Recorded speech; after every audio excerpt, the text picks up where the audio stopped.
여러분 안녕하세요. 조피터입니다. 반갑습니다. 네, 8월 28일 토요일입니다.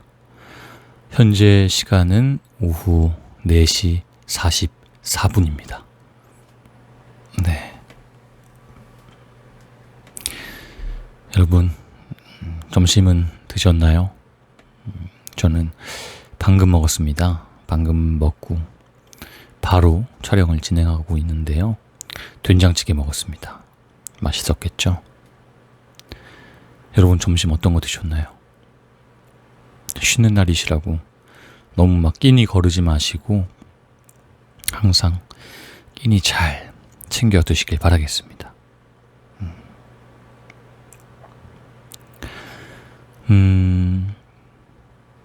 저는 이번 주말에는 오늘은 쉬고요.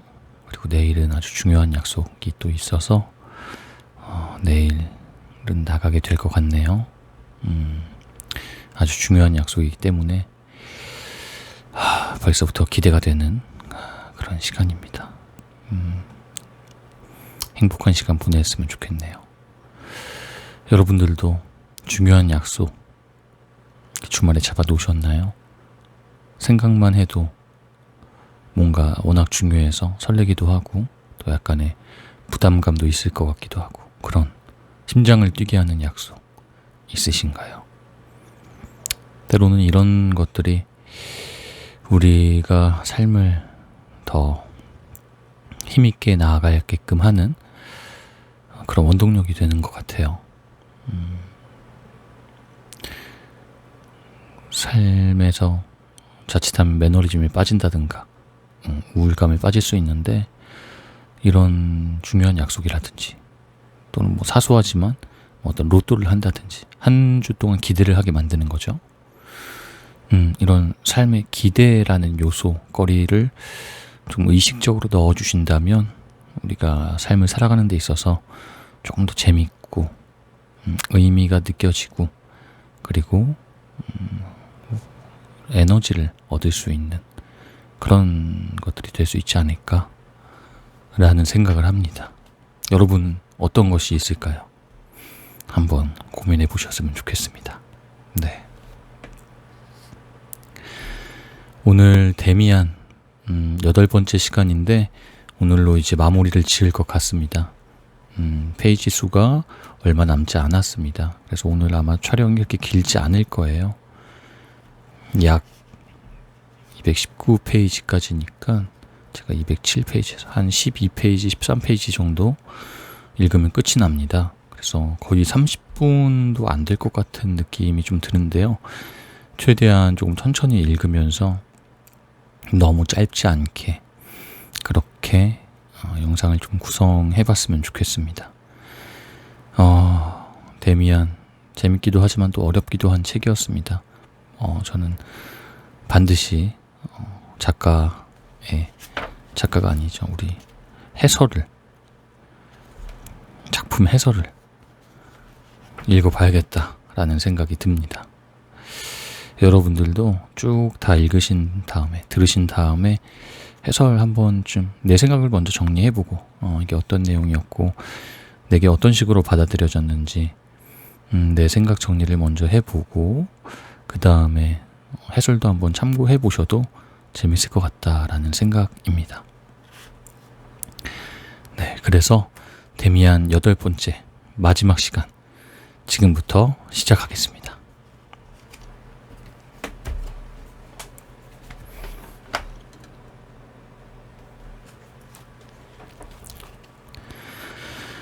종말의 시작.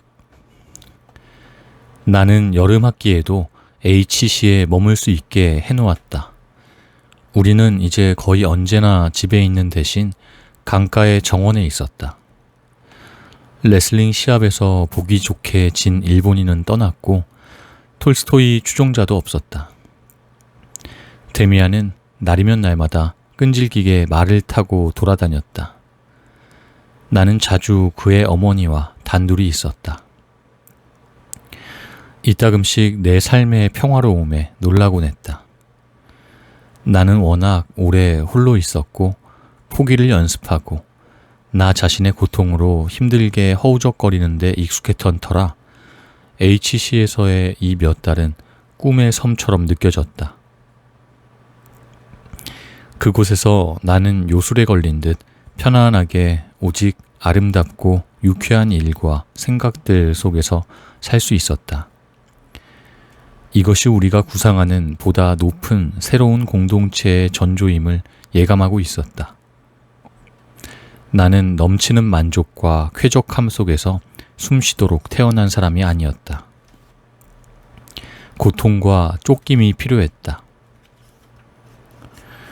언젠가 이 아름다운 사랑의 영상에서 깨어나 오로지 고독과 싸움뿐인 평화나 공존이란 없는 타인들의 차가운 세계 속에서 홀로, 다시 온전히 홀로 서게 되리라는 것을 느끼고 있었다. 그래서 나는 내 운명이 아직도 이 아름답고 고요한 얼굴을 지니고 있다는 데 기뻐하며 갑절의 다정함으로 에바 부인에게 바짝 다가갔다. 여름 몇 주일은 빠르고 쉽게 흘러갔다. 여름 학기가 벌써 끝나가고 있었다. 이별이 곧 닥칠 터였다. 나는 그것을 생각해서는 안 됐고 생각하지도 않았다. 나비가 꿀이 많은 꽃에 매달려 있듯 나는 아름다운 나날에만 매달려 있었다. 그것은 나의 행복한 시절이었다. 내 인생의 첫 성취였으며 동맹에 받아들여진 것이었다. 그 다음에는 무엇이 올까? 나는 어쩌면 다시 싸워나가리라. 그리움으로 괴로우리라. 꿈을 꾸리라. 혼자이리라. 이 나날 중에 어느 날 이런 예감이 너무도 강렬하게 엄습하여 에바 부인에 대한 나의 사랑이 갑자기 고통스럽도록 활활 타올랐다. 맙소사, 나는 이제 곧 그녀를 더 이상 보지 못할 것이다. 그녀의 안정되고 다정한 발걸음이 집 안을 거니는 소리를 다시는 듣지 못할 것이며 내 책상 위에는 더 이상 그녀의 꽃이 없으리라. 그런데 내가 무엇에 도달했던가? 나는 꿈꾸었고 행복에 잠겨 흔들렸다. 그녀를 획득하는 대신, 그녀를 얻기 위해 싸우는 대신, 그녀를 영원히 내게로 단숨에 끌어오는 대신, 그녀가 일찍이 진정한 사랑에 대해 내게 한 모든 말이 떠올랐다. 그 많은 다정하면서도 경고하는 말들, 그 많은 나직한 유혹들, 어쩌면 약속들이, 그것으로 내가 무엇을 이루었는가? 아무것도 이룬 것이 없었다. 나는 내 방 한가운데에 서서 모든 의식을 모아 에바 부인을 생각했다. 내 영혼의 힘들을 한데 모으려 했다. 내 사랑이 느껴지도록, 그녀를 내게로 끌어당기도록, 그녀가 와서 나의 포옹을 열망해야 했다. 나의 입맞춤이 그녀의 성숙한 사랑의 입술을 끝없이 헤쳐야 했다. 나는 서서 손가락과 발부터 싸늘해질 때까지 긴장했다. 내게서 힘이 빠져나가는 것을 느꼈다.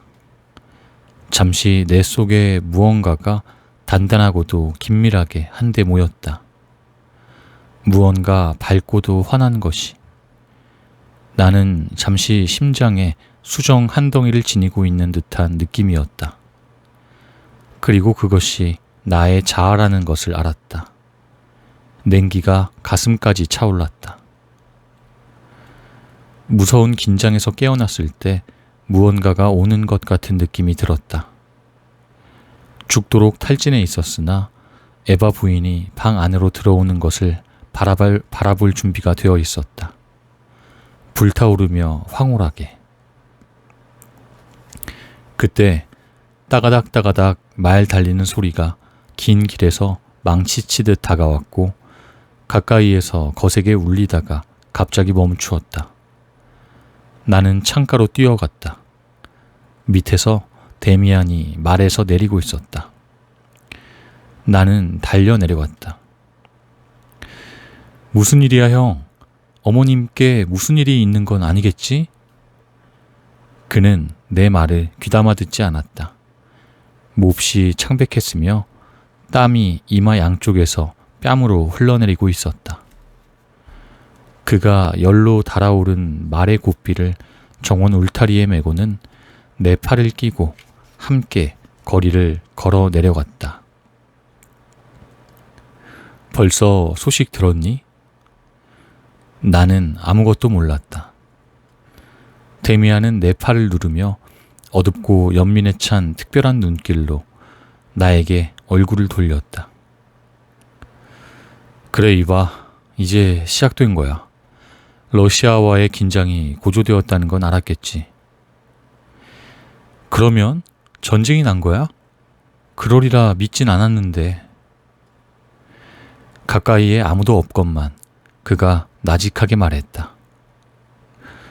아직 선포되진 않았어. 그러나 전쟁이 일어날 거야. 믿어. 지금껏 이 일로는 널 더 번거롭게 하지 않았어. 그러나 그때부터 나는 새로운 징후를 3번 보았어. 그러니까 세계의 몰락도 아니고 지진도 아니고 혁명도 아닐 거야. 전쟁일 거야. 그것이 어떻게 닥치는지 나도 보겠지. 기뻐들 하겠지. 벌써부터 다들 한 번 터지기를 바라며 기뻐하고 있어. 그들에게는 삶이 그토록 맥없어져 버린 거야. 그러나 넌 보게 될 거야, 싱클레어. 이건 다만 시작이야. 어쩌면 큰 전쟁이 될 거야. 몹시 큰 전쟁이. 그러나 이것도 그저 처음에 불과해. 새로운 것이 시작되지. 새로운 것이란 낡은 것에 매달린 사람들에게는 충격적이겠지. 넌 무얼 할 거니? 나는 당혹스러웠다. 그 모든 것이 나에게는 아직 낯설고 믿어지지 않게 들렸다. 모르겠는데 형은? 그가 어깨를 으쓱했다. 동원령이 내리면 곧바로 들어가야 해. 난 대위거든. 형이? 그건 전혀 몰랐는데. 그래, 그것이 내 적응의 한 형태였어. 알아. 난 겉으로는 눈에 띄는 것을 좋아하지 않아. 그리고 늘 행동이 다소 지나쳐 정확하지 못한 편이지. 한 주일 이내에 벌써 나는 전장에 서 있을 거야. 맙소사. 자, 이봐. 이를 감상적으로 생각해서는 안 돼. 살아있는 사람을 향해 총을 겨누도록 지휘하는 것이 근본적으로 내게 즐거울 리 없지. 그러나 그건 부차적일 거야. 이제는 우리 모두 큰 수레바퀴 안으로 들어와 버렸어. 너도 분명 징집될 거야. 그럼 형 어머니는? 그제야 나는 다시 15분 전에 있었던 일을 생각해냈다. 세계가 얼마나 변했는지. 나는 가장 감미로운 영상을 불러내기 위해 모든 힘을 한데 모았더랬다. 그런데 이제 나는 운명이 갑자기 새롭게 위협적으로 무시무시한 가면을 쓰고 나를 바라보는 것을 보았다. 우리 어머니? 어머니 걱정은 할 필요 없어. 어머니는 안전하셔.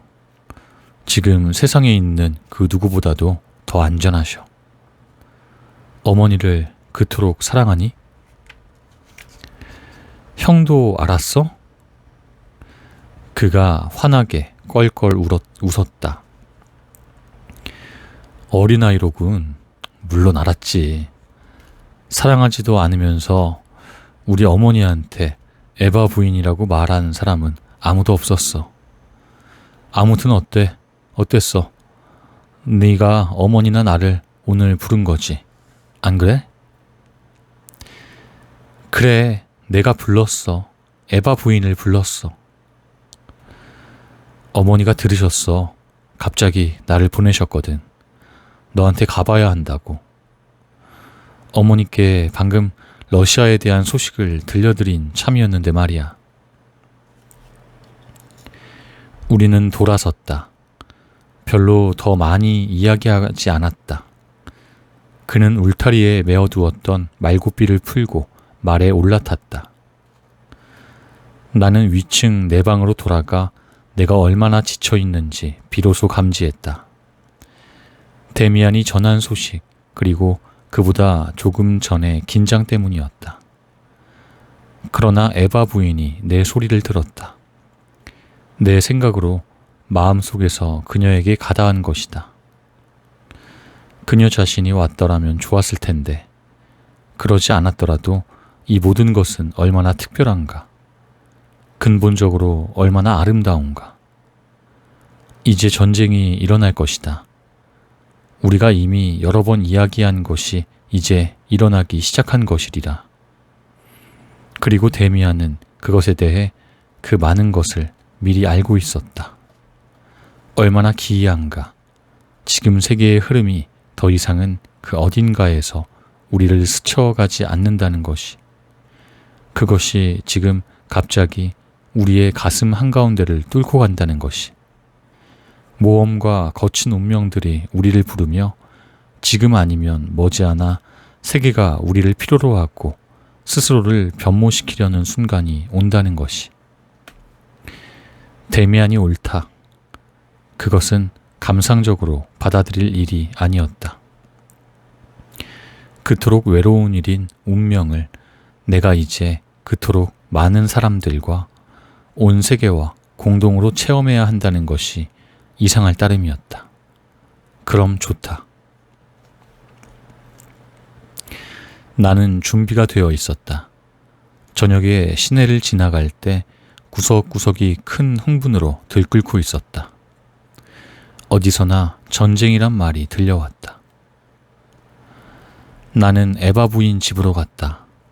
우리는 정원의 정자에서 저녁을 먹었다. 내가 유일한 손님이었다. 전쟁에 대해서는 아무도 말하지 않았다. 다만 늦게, 내가 떠나기 직전에 에바 부인이 말했다. 사랑하는 싱클레어, 오늘날 불렀죠.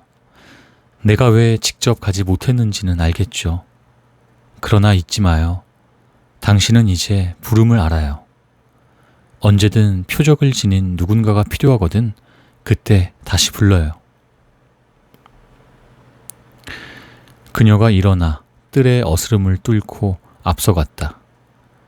그 비밀에 찬 여인은 당당하게 왕녀처럼 말없는 나무들 사이를 걸어갔다.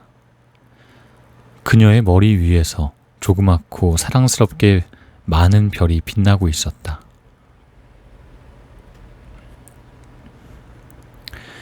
내 이야기는 곧 끝난다. 사태는 급격히 진전되었다. 곧 전쟁이 있었고 데미안은 제복에 은회색 외투를 입은 놀랍게 낯선 모습으로 떠났다. 나는 그의 어머니를 집까지 바래다 주었다.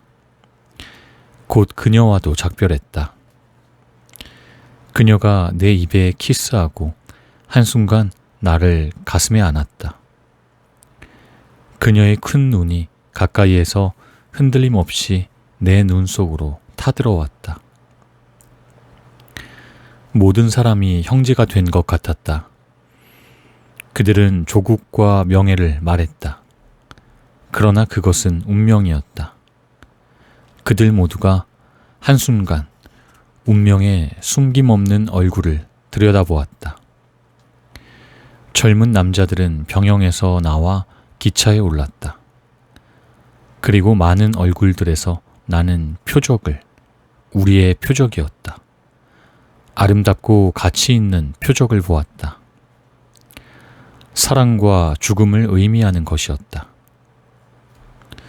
나 역시 한 번도 본 적 없는 사람들의 포옹을 받았다.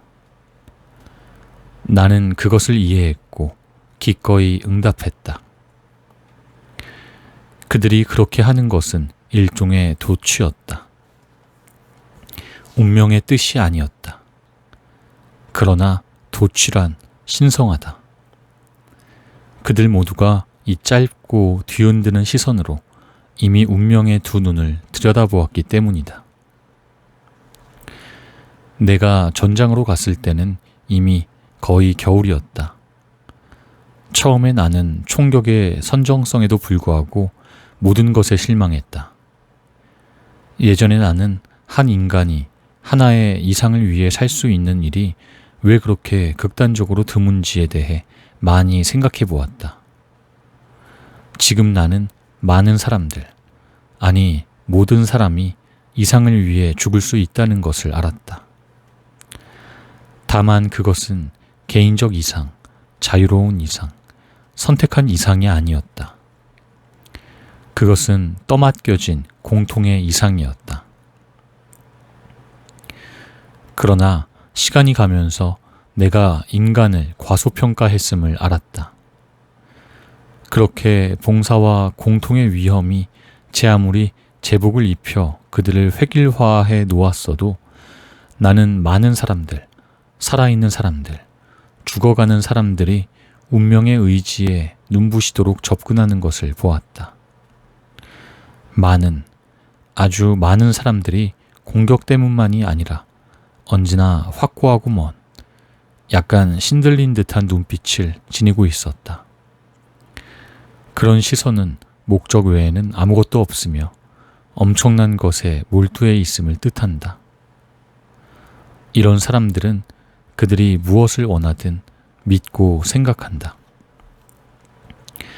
자기들이 준비되어 있고 쓸모 있다고, 그들에 의해 미래가 형성되리라고, 그리고 세계가 점점 더 경직되어 전쟁과 영웅주의에, 명예와 다른 낡은 이상에 맞춰져 있는 듯 보일수록 더 요원하게, 그리고 더 거짓말처럼 외면적인 인간성의 목소리가 하나하나 울렸다. 이 모든 것은 다만 표면이었다. 전쟁의 외적이고 정치적인 목적들에 대한 물음이 표면에 그치듯이. 깊은 곳에서는 무언가가 생성되고 있었다. 새로운 인간성 같은 무엇이. 왜냐하면 많은 사람들을 볼 수 있었으며 그들 중 어떤 사람들은 바로 내 곁에서 죽었기 때문이다. 그들에게는 미움과 분노, 살육과 말살이 대상에 매여 있지 않다는 통찰이 느껴졌다. 아니다. 대상들은 목표들과 마찬가지로 완전히 우연이었다. 근원적인 느낌, 가장 거친 느낌들도 적에게 향해 있지 않았다. 그들의 유혈의 위협은 오로지 내면에, 그 자체 안에서 산산이 파열된 영혼의 발산이었다. 새로 태어날 수 있도록 광분하여 죽이고 말살하고 죽으려는 영혼의 발산이었다. 거대한 새가 알에서 나오려고 투쟁하고 있었다. 알은 세계였고 세계는 짓부서져야 했다. 어느 이른 봄날 밤 나는 우리가 점령한 농가 앞에서 보초를 서고 있었다. 가끔씩 미풍이 불었다. 플랑드르의 높은 하늘에 구름대가 몰려가고 있었다. 그 구름 뒤 어디쯤엔가 달이 있으리라는 예감이 들었다. 벌써 온종일 나는 불안했다. 그 어떤 근심이 내 마음을 어수선하게 했다. 지금 어두운 지정된 내 자리에서 보초를 서며 나는 간절하게 내가 지금껏 살아온 삶의 영상들을, 에바 부인을, 데미안을 생각했다. 포플러에 기대 요동치는 하늘을 응시했다. 남모르게 움칫거리는 하늘의 밝음이 곧 솟구치는 커다란 형상들의 연속이 되었다. 내 맥박에 기이하게 엷어진 데서 내 살갗이 바람과 비에 둔감해진 데서 섬광을 내는 내면에 깨어 있음에서 나는 내 주위에 어떤 인도자가 있음을 감지했다. 구름 속에서 커다란 도시를 볼 수 있었다. 거기서 수백만의 사람이 쏟아져 나왔고 그들은 때를 지어 넓은 풍경 위로 퍼져갔다. 그들 한가운데서 힘찬 신의 모습이 나왔다. 머리에는 빛을 뿜는 별을 달고 산처럼 크고 에바 부인의 표정을 가지고 그 모습 속으로 인간의 대열들이 거대한 동굴 속으로 빨려들 듯 사라졌다.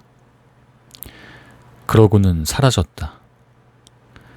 여신은 바닥에 내려앉았다. 그녀의 이마에서 표적이 환하게 빛을 내고 있었다.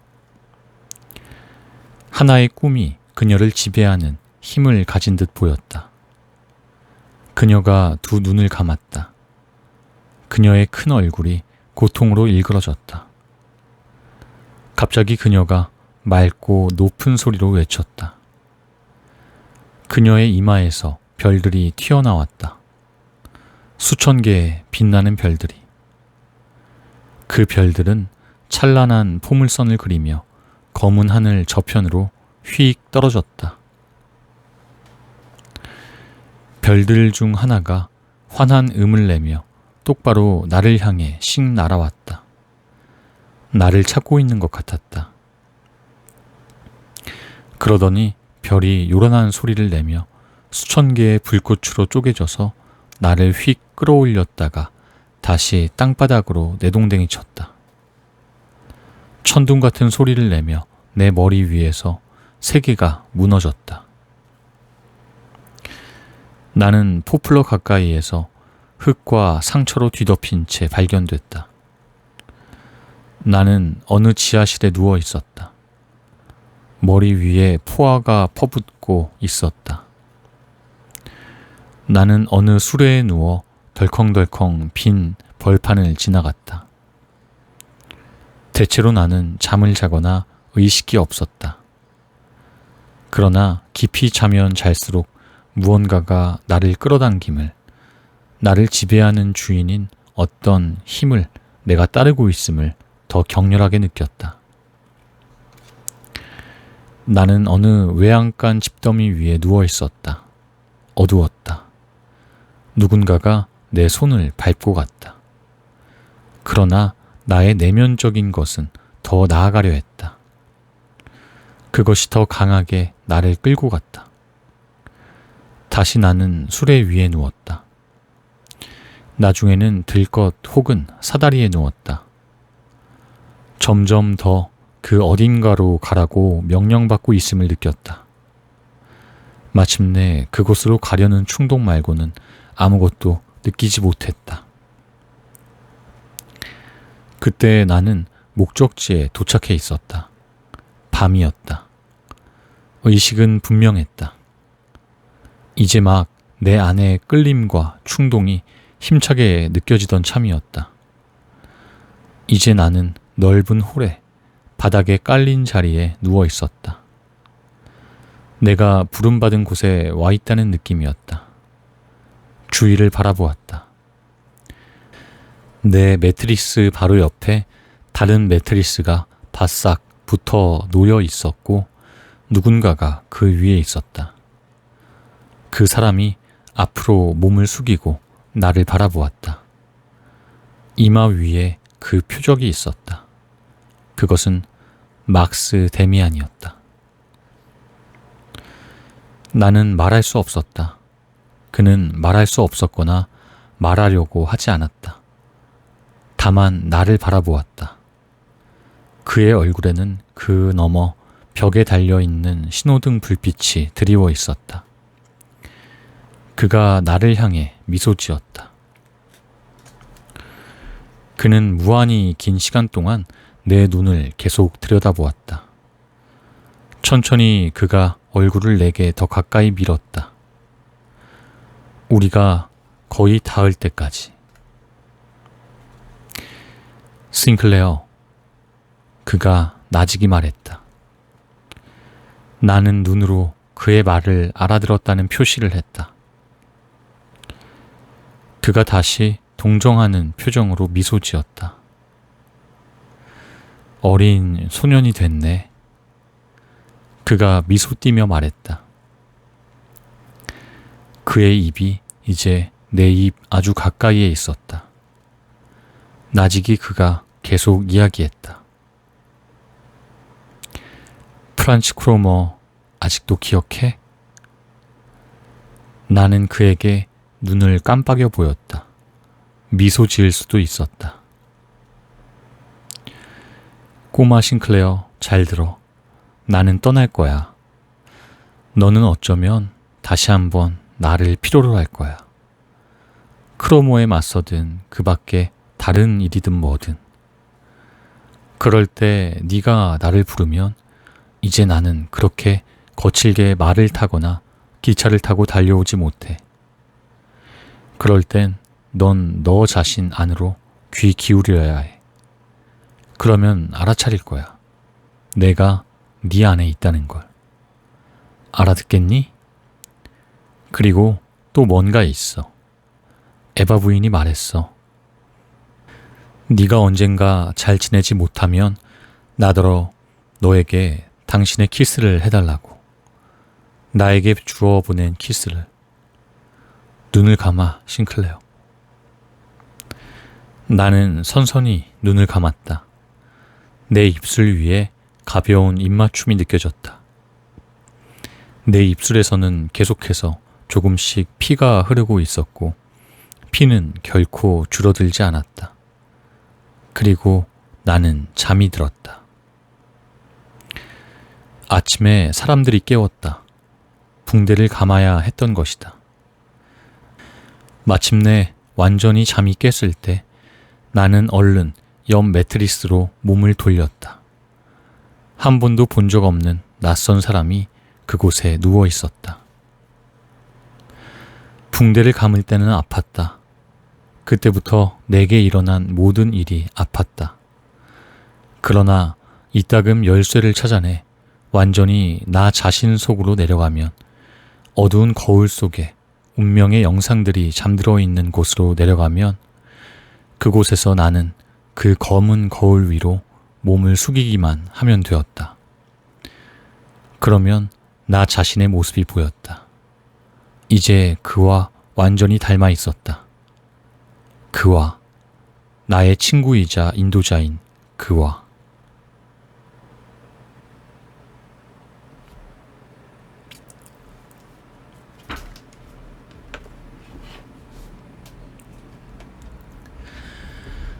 네, 이렇게 데미안을 모두 읽어봤습니다. 어떠셨나요, 여러분? 데미안을 쭉 읽어보셨을 때 어떤 게 가장 크게 느껴지셨나요? 각 사람마다 모두 이제 느꼈던 바가 조금씩을 달랐을 수도 있고 또 비슷했을 수도 있을 것 같습니다. 저는 일단 1차적으로 가장 먼저 들어왔던 생각은 통념이라는 키워드였습니다. 우리가 흔히 사회적인 통념이라고 말을 하죠. 그런 통념은 개인이 가진 또는 사회가 가진 어떤 편견이나 선입견이 들어간 그런 시선이라고 우리가 흔히 생각을 하고 그렇게 의미를 규정하는 것 같습니다. 이 통념. 우린 보통 그렇게 생각해. 보통 그렇게 생각한다. 라고 또 의미를 연결시킬 수가 있겠죠. 저는 사실 개인적으로 그런 사회적인 통념에 따르는 것을 상당히 사실 별로 좋아하지 않습니다. 조금 반골 기질이라고 하나요? 그러니까 뭔가 많은 사람들이 예스라고 하면 거기서 내가 예스를 따라가는 것이 맞는가? 라는 생각을 조금 하는 경향이 있습니다. 어떻게 보면 좀 나쁘게 말하면 뭔가 성격이 좀 모가 났다. 라고 생각을 할 수 있어요. 그런데 아무래도 제가 좀 그런 성격을 가지고 있다 보니까 그런 데미안의 시각들, 그 어떤 것이었죠? 카인과 아벨에서 우리가 보통 성경을 보면 이제 아벨의 입장에서 많이 이야기를 하고 카인은 나쁜 형이고 이런 식으로 이제 규정을 지어 놓는데, 데미안은 이제 그런 통념에서 벗어나서 카인을 조금 더 좋게 보는 거죠. 긍정적으로 카인의 의미를 더 부여하는 거죠. 뭐 그런 글귀도 있었고 그런 내용도 있었고요. 또 그 골고다 언덕에서 2명의 도둑들이 이제 함께 십자가에 못 박히잖아요. 거기서 원래 이제 성경에서는 한 명이 참회를 합니다. 그렇죠? 여러분들도 알고 계신 것처럼 한 명은 참회를 하고 한 명은 참회하지 않고 그대로 이제 죽음을 맞이하게 되는데, 성경에서는 당연히 이제 참회한 쪽을 긍정적으로 그리는 거죠. 근데 또 이제 데미안은 참회하지 않은 그 도둑의 모습, 그 약간 좋게 말하면 그 뭔가 굳건한 모습, 지조 있는 모습, 그런 모습에 또 의미를 부여하는 그런 생각을 하더라고요. 그런 생각을 보면서 사실 저는 그렇게까지는 막 생각은 하진 않거든요. 그렇게까지는 통념을 따라가지 않으려고 하는 모습을 보이진 않거든요. 성경에 이렇게 묘사가 됐으니까 이거 그래도 성경 말씀은 옳은 말씀이니까 나도 모르게 이렇게 생각해야지 라고 생각하고 그렇게 생각을 했던 것 같은데, 새로웠습니다. 이렇게 생각할 수도 있구나. 내가 또 너무나 당연하게 그것을 받아들이고 생각했구나 라는 것이 다시금 느껴졌습니다.